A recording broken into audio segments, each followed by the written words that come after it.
اعوذ باللہ من الشیطان الرجیم بسم اللہ الرحمن الرحیم الحمد للہ رب العالمین والصلاة والسلام علی اشرف الانبیاء والمرسلین وآلہ الطیبین الطاہرین قولہ تعالی وتقدس اعوذ باللہ من الشیطان الرجیم بسم اللہ الرحمن الرحیم الف لام میم تلک آیات الکتاب الحکیم ہدی ورحمۃ للمحسنین سورہ لقمان آیت نمبر 1 تا 3۔ سورہ لقمان یہ مکہ میں نازل ہوا یہ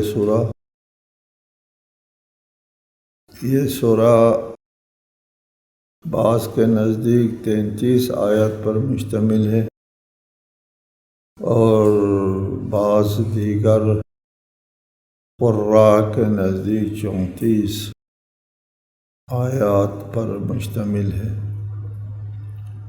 ہم اس قراءت علوی کو ترجیح دیتے ہیں اور قرآن مجید بھی قرآنی آیات جو ہے وہ قراءت علوی کے مطابق ہے اکثر۔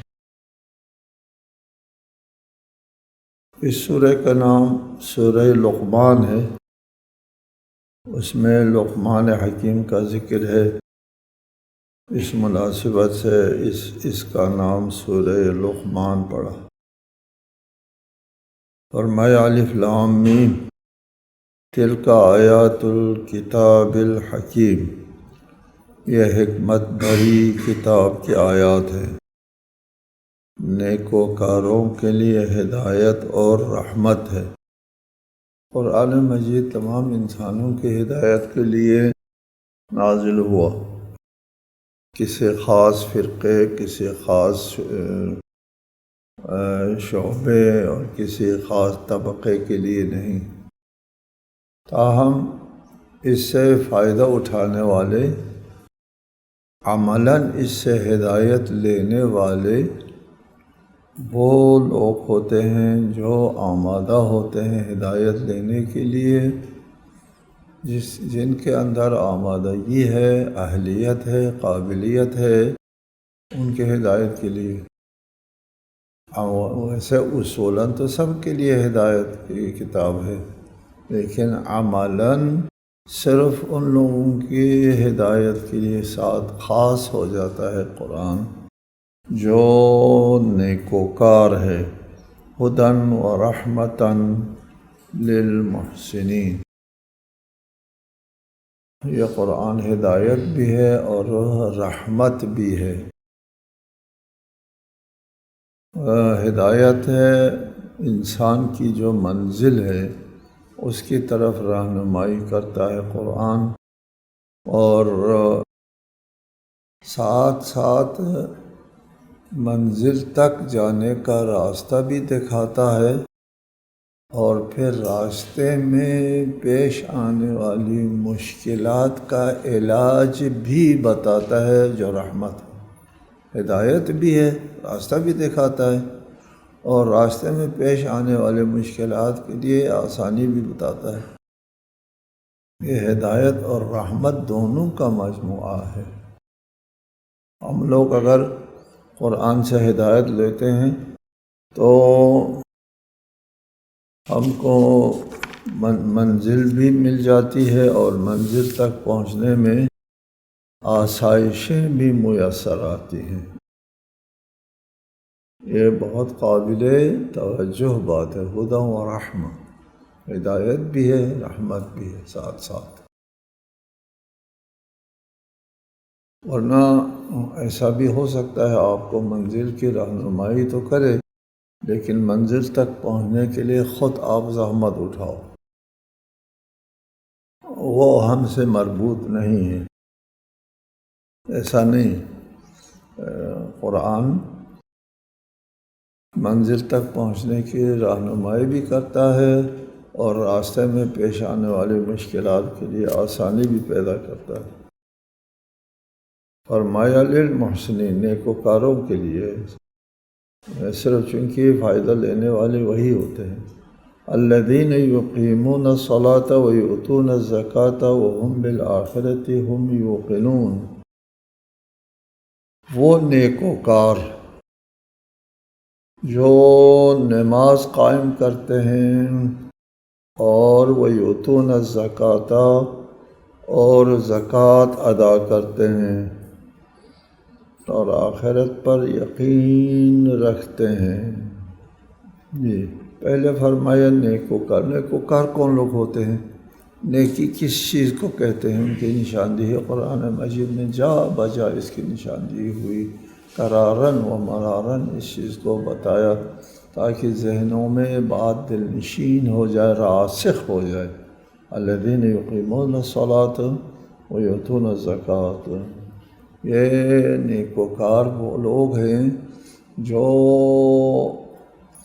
اللہ کی پرستش بھی کرتے ہیں اور غریب پروری بھی کرتے ہیں۔ یہ نیکوکار وہ لوگ ہیں جو اللہ کی طرف بھی متوجہ ہیں اور اللہ کی مخلوق کی طرف بھی۔ یہ دو باتیں، یہ اسلام جو ہے وہ رحمانیت کا مذہب نہیں ہے، مسیحیوں کی طرح صرف اللہ اللہ کرو، دنیا و ما فیہا سے اور دو لوگوں سے کوئی ربط ضبط نہ ہو، نہیں۔ یقیمون الصلاۃ ویؤتون الزکاۃ، نماز قائم کرتے ہیں، رب کی پرستش کرتے ہیں اور بندوں کی غریب پروری کرتے ہیں، زکوٰۃ دیتے ہیں۔ نہ رب کو بھولتے ہیں نہ رب کی مخلوق کو بھولتے ہیں۔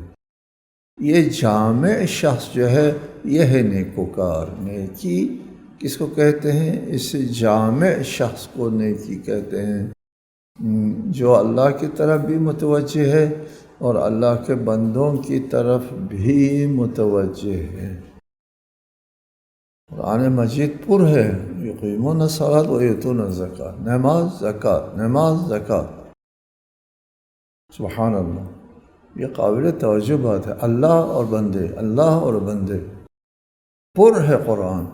اور ایمان کی علامات ہے، ایمان کی صفات میں سے نجات کی صفات سب سے نماز زکوٰۃ، نماز زکوٰۃ۔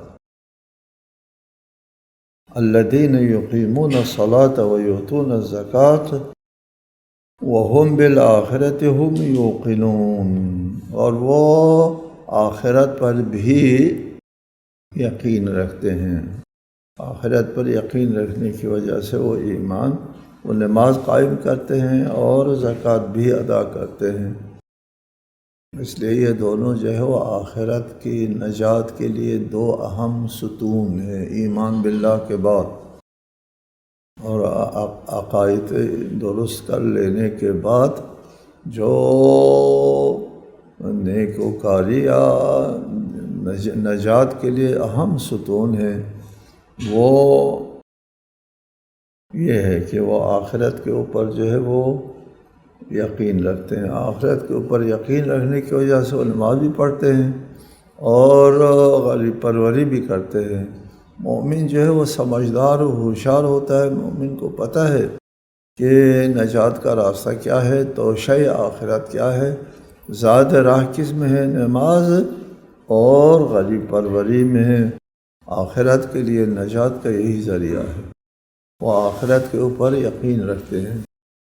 ایمان بالآخرت جو ہے وہ سب سے بنیادی ترین چیز ہے۔ قرآن مجید میں تقریباً 300 سے بیشتر آیتیں آخرت کے موضوع کے اوپر ہے۔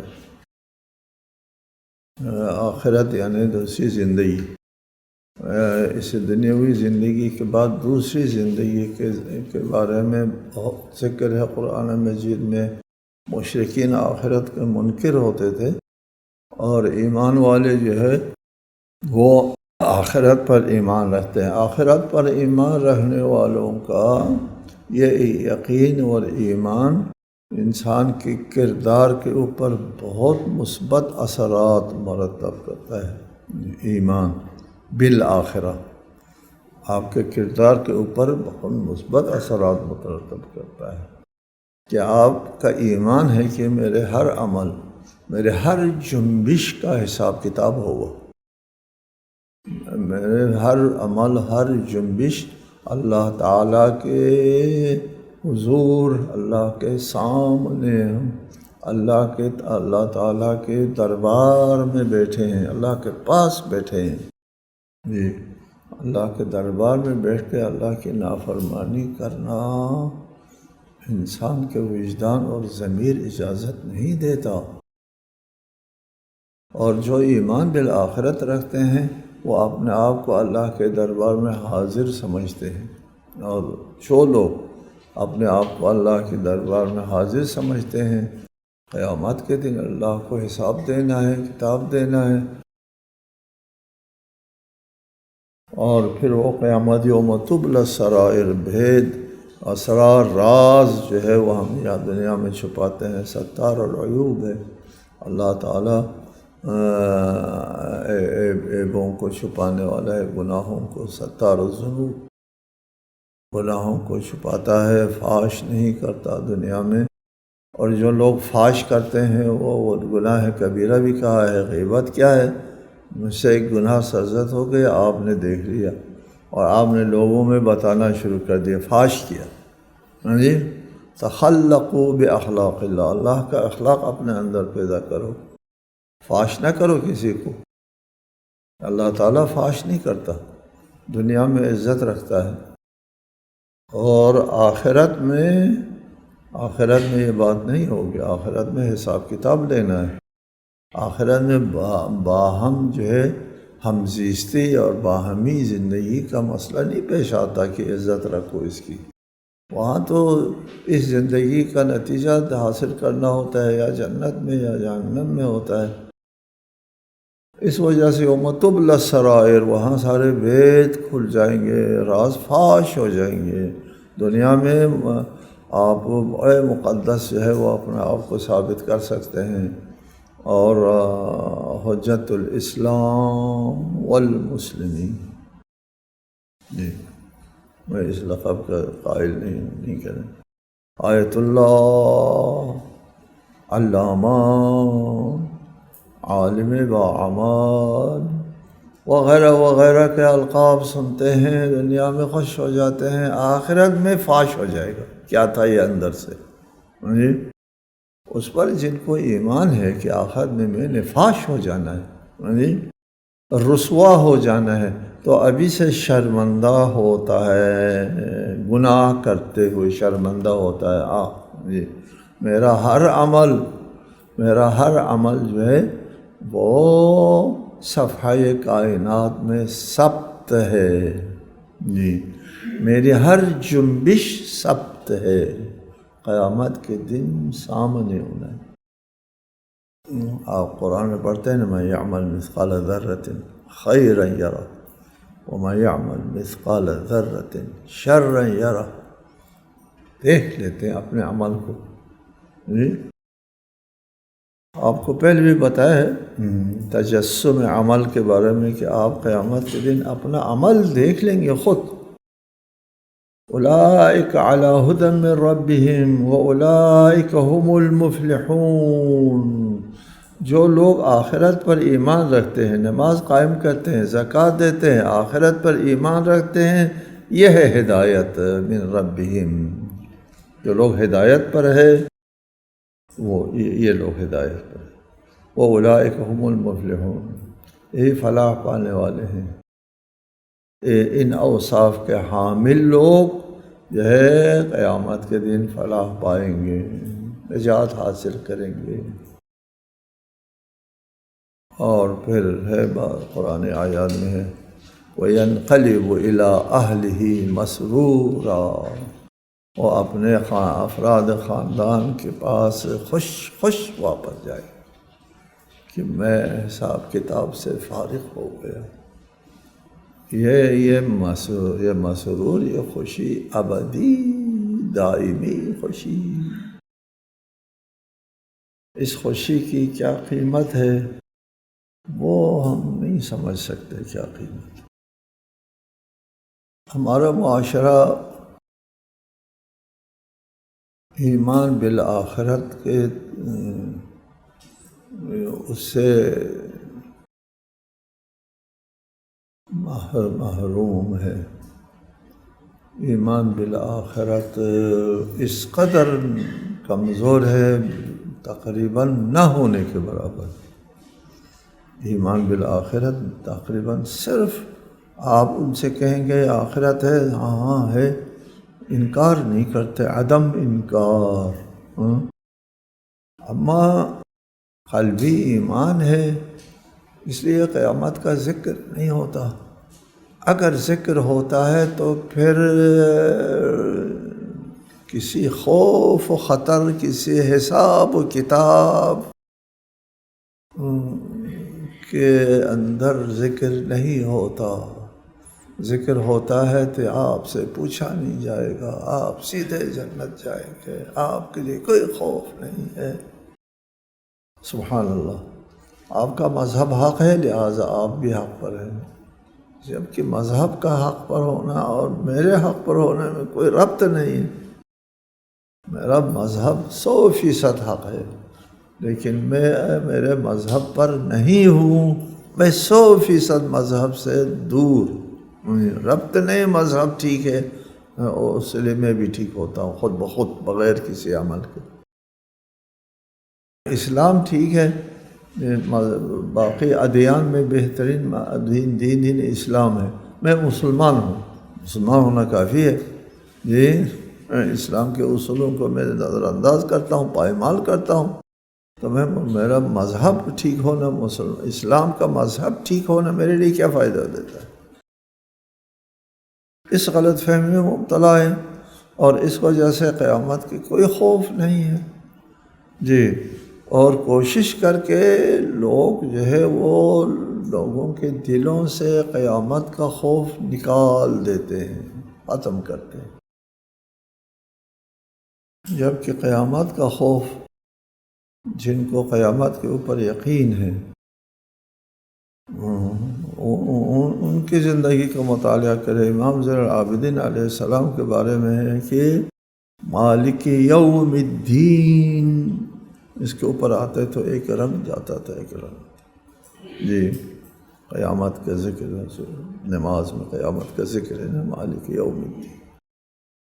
بہرحال ومن الناس من یشتری لہو الحدیث لیضل عن سبیل اللہ بغیر علم وَيَتَّخِذَهَا هُزُوًا أُولَٰئِكَ لَهُمْ عَذَابٌ مُّهِینٌ۔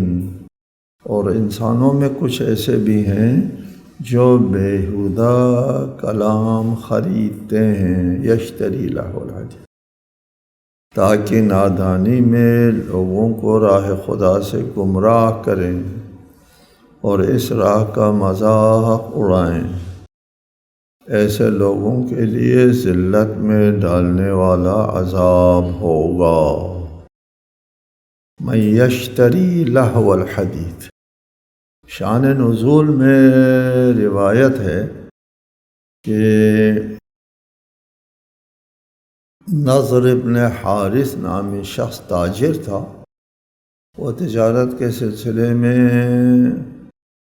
ملک فارس کہتے تھے اس زمانے میں، فارس ایران آنا جانا ہوتا تھا ان دنوں میں۔ ایران وہ تھا آتش پرست مجوس، اور وہاں کے داستانوں پر مشتمل کتابیں خرید کر لاتا تھا مکے میں نضر ابن حارث، اور قریش والوں کو وہ داستانیں سنایا کرتا تھا، اور کہتا تھا کہ یہ محمد عاد و سمود کی داستانیں سناتا ہے، میں تمہیں رستم و اسفندیار اور بادشاہوں کی داستانیں سناتا ہوں۔ چنانچہ لوگ قرآن کی جگہ یہ داستانیں بڑی دلچسپی سے سنتے تھے اور قرآن کا مذاق اڑاتے تھے۔ لہو کہتے ہیں بیہودہ باتوں کو جو انسان کو اپنی ضرورت کی باتوں سے باز رکھیں، لہو۔ جن کی افادیت ہے نہ اس زندگی کے لیے نہ آخرت کے لیے، دونوں کے لیے کوئی افادیت نہیں ہے، البتہ آپ کا وقت ضائع کرتا ہے اور آپ کو صحیح کام سے باز رکھتا ہے، اچھا کام کرنے کی نوبت نہیں آتی کہ اس میں مصروف رہتے ہیں۔ یا سبحان اللہ۔ اس آیت میں ان لوگوں کو ذلت آمیز عذاب کی خبر دی گئی ہے جو بیہودہ باتوں کو خرید لاتے ہیں، یشتری، خرید لاتے ہیں۔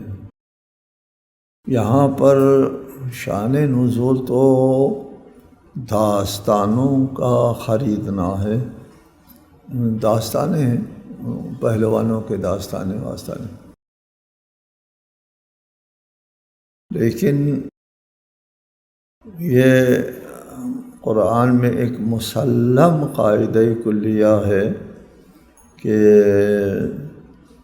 سبب نزول جو ہے وہ قرآن کی تخصیص نہیں کر سکتا۔ سبب نزول ہے کسی خاص واقعے کے بارے میں قرآن کی آیت نازل ہوئی، لیکن جو ہے وہ العبرۃ بعموم اللفظ لا بخصوص السبب، لفظ کے عموم دیکھا جائے۔ لہو الحدیث کے پیچھے ہم جائیں گے، اور لہو الحدیث کس کو کہتے ہیں اس کو ہم سمجھیں گے۔ جی، اس کو سمجھنے کے لیے ہم صرف ایران کے بادشاہوں کے داستانوں تک محدود نہیں رہیں گے۔ شان نزول، جی، اس لہو الحدیث کا، یہ لہو الحدیث لوگ خریدتے تھے، معاوضہ دیتے تھے اور سنتے تھے، مزے لیتے تھے، اور ان لہو الحدیث کو سن کر ایک تو قرآن سننے سے باز رکھتے تھے اور دوسرا قرآن سنانے والوں کا مذاق اڑاتے تھے۔ جی، یہ آپ کے زمانے میں یہ آیت نازل نہیں ہوئی، آپ کا ذہن جاتا ہے یہاں بھی لہو الحدیث خریدتے ہیں لوگ اور صحیح بات سننے والوں کا مزہ اڑاتے ہیں۔ ابھی آپ لوگوں کی وجہ سے یہ سلسلہ رکنے والا ہے انشاءاللہ تعالی۔ لہو الحدیث کا ایک مصداق تو وہی داستانیں ہیں، اور دوسرا مصداق غنا ہے، غنا۔ روایات کی روشنی میں ائمہ علیہم السلام سے جو تفسیر آیات میں روایات وارد ہوئی ہیں، اس میں دوسرا اہم مصداق وہ غنا ہے، غنا، گانا۔ جی، غنا لہو الحدیث ہے۔ ومن الناس من يشتري لهو الحديث ليضل عن سبيل الله بغير علم، وہ لہو حدیث خریدتے ہیں تاکہ گمراہ کرے لوگوں کو، بغیر علم، علم بھی نہیں ہوتا، ان پڑھ ہوتے ہیں، سنانے والے بھی سننے والے بھی، دونوں ان پڑھ ہوتے ہیں۔ تو غلا بھی لہو الحدیث میں ہے۔ وہ لوگ جو بغیر علم، جو علم نہیں رکھتے،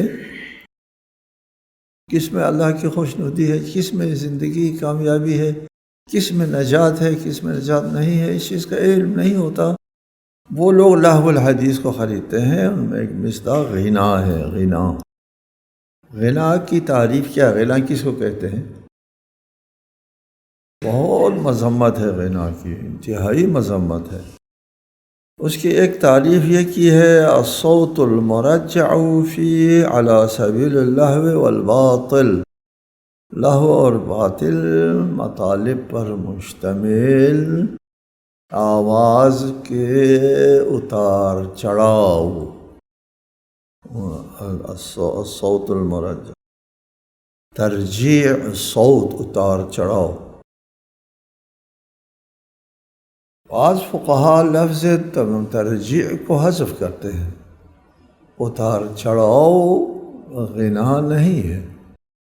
آپ اذان دیتے ہیں، اس میں بھی بہت اتار چڑھاؤ ہوتا ہے۔ بہترین اذان دینے والا وہ ہے جو بہترین اتار چڑھاؤ کرتا ہے،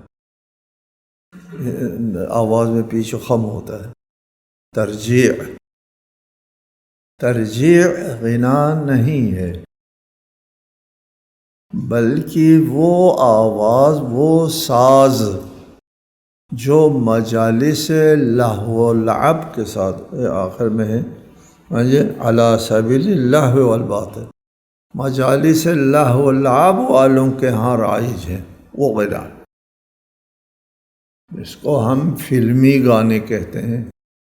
ہم غنا کی صحیح تعریف کر سکتے ہیں ہمارے زمانے میں فلمی گانے۔ مجالس لہو و لعب کہاں ہے فلمی گانوں میں؟ وہی مجالس لہو و لعب ہے، غیر سنجیدہ، غیر فکری اور علمی بیہودہ مجالس، وہی وہ فلمی گانے ہوتے ہیں جن کا کوئی مقصد، معقول مقصد نہیں ہوتا۔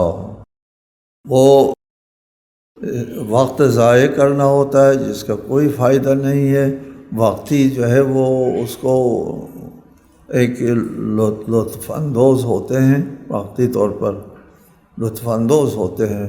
جی، شراب پینے سے بھی وقتی طور پر بڑا لطف اندوز ہوتا ہے، غنا سے بھی لطف اندوز ہوتا ہے، گناہ میں لطف ہوتا ہے، اگر لطف نہیں تو گناہ کیا لطف ہوتا ہے گناہ میں۔ جی، یہ جو فلمی گانے ہیں یہ غنا ہے۔ فلمی گانوں کے طرز پر اگر آپ قرآن پڑھتے ہیں غنا ہے۔ جی، قرآن پڑھتے ہیں تو بھی غنا ہے۔ غنا آواز و ساز کو کہتے ہیں جو مجالس لہو و لعب کے ہاں رائج ہیں، وہ ساز و آواز مطلب سے ربط نہیں ہے۔ مطلب کیا ہے؟ مطلب کسی کی محاسن اور خوبصورتی بیان کرنا ہے، یا مطلب کیا اور کوئی مطلب اچھا برا سے ربط نہیں غنا کا ربط آواز سے ہے۔ اور لہو و لعب کے محافل میں رائج طرز، ہر آواز ہر طرز نہیں۔ حضرت امام محمد باقر علیہ السلام سے روایت ہے، الغناء مما وعد اللہ عز وجل علیہ النار وتلا هذه الآیہ، غنا ان گناہوں میں سے ہے جس پر اللہ نے جہنم کی سزا رکھی ہے۔ پھر امام نے اس آیت کی تلاوت فرمائی، وَمِنَ النَّاسِ مَن يَشْتَرِي لَهْوَ الْحَدِيثِ لِيُضِلَّ عَن سَبِيلِ اللَّهِ بِغَيْرِ عِلْمٍ۔ اسی طرح غنا کے بارے میں روایت ہے، الغنا عش النفاق۔ امام جعفر صادق علیہ السلام کی ایک روایت ہے کہ غنا نفاق کی آماجگاہ ہے۔ عش گھونسلے کو کہتے ہیں۔ غنا نفاق کا گھونسلہ ہے، آماجگاہ۔ ومن الناس من یشتری لہو الحدیث، لوگوں میں کچھ ایسے ہیں جو لہو حدیث خریدتے ہیں۔ کیوں خریدتے ہیں؟ لیضل عن سبیل اللہ، اللہ کی راہ سے گمراہ کرنے کے لیے۔ یہاں سبیل اللہ سے مراد قرآن ہے، قرآن سے روگردانی کے لیے یہ کرتے ہیں۔ بغیر علم، گمراہ کرنے والوں کا کسی علم کے ساتھ تعلق نہیں ہوتا۔ یہ لہو الحدیث میں غنا کے ساتھ آپ کو آپ کا دل بہلنے کا اور آپ کو لطف اندوز کرنے کے اس کو کرتے ہیں، وہ علم والے ایسا نہیں کرتے۔ وہ بغیر علم، جو ان پڑھ ہوتے ہیں، جاہل ہوتے ہیں، وہی کرتے ہیں۔ وَيَتَّخِذَهَا هُزُوًا، اور یتخذها ضمیر جو ہے سبیل کی طرف، سبیل مذکر مؤنث دونوں استعمال ہوتا ہے، تاکہ سبیل اللہ کا مزاح اڑایا جائے. ہاں جی، سبیل اللہ کا مزاح اڑایا جاتا ہے نا جی. ہاں، اور بہت باتیں ہوتی ہیں کہ قرآن کی طرف بلانے والوں کا کیسے مزاح اڑایا جاتا ہے ہمارے معاشرے میں. ابھی الحمدللہ بہتری کی طرف ہمارا معاشرہ آ رہا ہے. اللہ تعالی ہم کو توفیق دے اس معاشرے کی اصلاح ہو، وہ ان لوگوں کی بھی اصلاح ہو جو اس کام میں مصروف اور مشغول ہیں. انشاءاللہ تعالی. والسلام علیکم ورحمۃ اللہ وبرکاتہ.